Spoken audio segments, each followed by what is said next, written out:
prestige, automobile et collection. Roulez élégance avec Crooner. Bonjour, Hervé Chauvin pour Crooner Gentleman Drivers sur Crooner Radio. Nous sommes le 22 août 1962, peu avant 20h.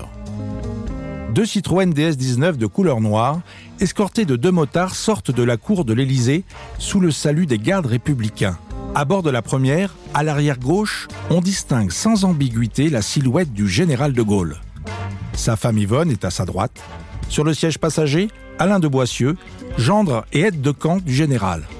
Au volant, son fidèle et dévoué chauffeur, Francis Maroux, dont le sang-froid et le courage ont déjoué l'année précédente un attentat à Pont-sur-Seine, sur la route de Colombey-les-Deux-Églises. Le général et son épouse s'y rendent d'ailleurs aujourd'hui, après le Conseil des ministres de la rentrée, mais en avion cette fois-ci.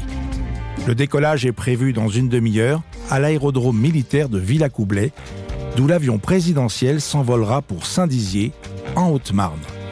Le cortège suit l'itinéraire choisi à la dernière minute. Après la porte de Châtillon, il emprunte l'actuel D906. Le rond-point du Petit Clamart est un passage obligé. De Gaulle est plongé dans son journal.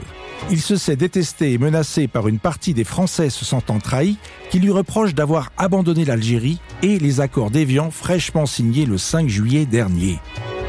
Ce qu'il ne sait pas, c'est que ce soir, en empruntant cette D906 vers Villacoublay, il s'engouffre dans un guet-apens dont l'issue semble fatale. Quelques centaines de mètres avant le rond-point, une dizaine d'hommes divisés en deux commandos l'attendent. Il s'agit de sympathisants de l'OAS qui veulent en finir avec le général. Ils sont déterminés et armés jusqu'aux dents. Sur le côté droit de la route, une estafette Renault abrite le premier groupe d'hommes.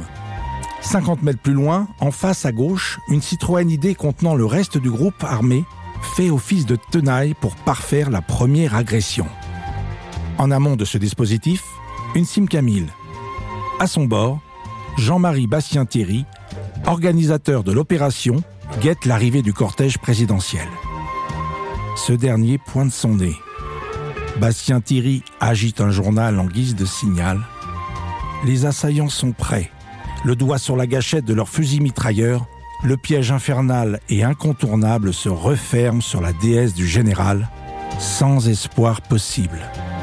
Et pourtant, soudain, les mitraillettes entrent en action, les balles sifflent, certaines transpercent les tôles de la déesse. « Baissez-vous !» hurle l'aide de corps, surpris par cette embuscade inattendue. Le général et sa femme courbent leur tête tandis que le chauffeur stoïque tente, guidé par un calme olympien, de réaliser l'impossible en défiant ce traquenard. Il rétrograde en troisième et accélère en maintenant la déesse sur la chaussée malgré deux pneus crevés. Le groupe de l'idée intervient à son tour en arrosant sans discernement la voiture du général.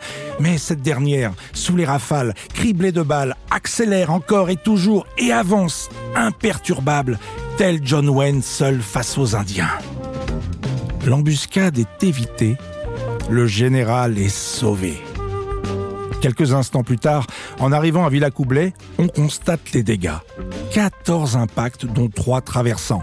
La lunette arrière est brisée, mais aucun blessé parmi les occupants. Madame de Gaulle est rassurée, les poulets engelés de chez Fauchon qui étaient dans le coffre ont été épargnés. Le dîner aura bien lieu ce soir comme prévu. Peut-être que ce flemme très britannique est un reste du séjour de Gaulle en Angleterre. En tout cas, cette histoire est incroyable. Personne ne comprit comment ces assaillants avaient pu rater leur cible. Il y a les compétences du chauffeur, bien sûr, mais pas seulement. Lorsqu'au tribunal, Bastien-Thierry demanda à ce dernier « Mais qu'avez-vous fait à cette voiture ? Comment a-t-elle été modifiée ?» La réponse fut « Rien. C'est une DS tout à fait normale, équipée de pneus Michelin X de série. » Oui, la DS était bien une auto hors norme et elle a bien sauvé la vie du général de Gaulle, comme l'expliqua le service de communication de Citroën. Lors de l'attentat, la boîte hydraulique a permis à son conducteur de descendre un rapport à la volée. En un temps record, la suspension hydraulique a conservé l'assiette de la voiture et le train avant, large, ainsi que son pivot de direction centrale, a maintenu le cap de l'auto sur la route et vers son salut. Ce qu'on ne sait pas encore, c'est le nom de l'ange qui volait ce jour-là au-dessus de la déesse du général. Retrouvez cette chronique à tout moment en podcast sur croonerradio.fr. À bientôt.